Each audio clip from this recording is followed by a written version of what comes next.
dumating na yung package ko from Globe. Open natin, anak. Ang gulo-gulo namin. Wait lang.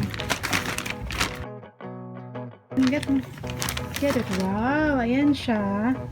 So, sabi dito, 999 na lang. Imbis na 1,999. Ang alam ko, last year pa to ni-launch. Ngayon ako mo.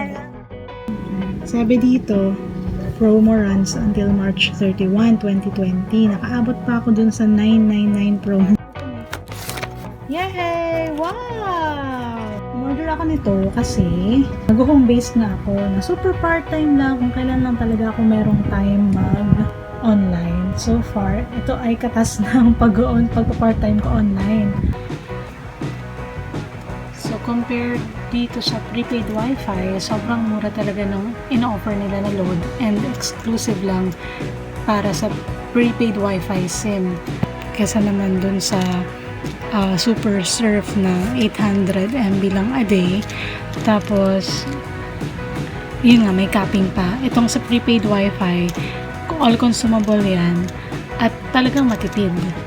Ang question na lang dito is kung ano ba, mabilis ba talaga to or ano yun, parang pocket wifi lang din ng datingan ng signal. So, i-share ko din sa inyo kung yung performance nitong modem na to after a few days or a week. I-observe ko muna para ma-check kung sulit ba bumili nito. Wala ako nakabili na ako, wala na ako magagawa. Kailangan ko na lang i-observe muna. So, yan. Magandang meron tayo nitong app nila para na ma-monitor natin kung ilan yung data usage.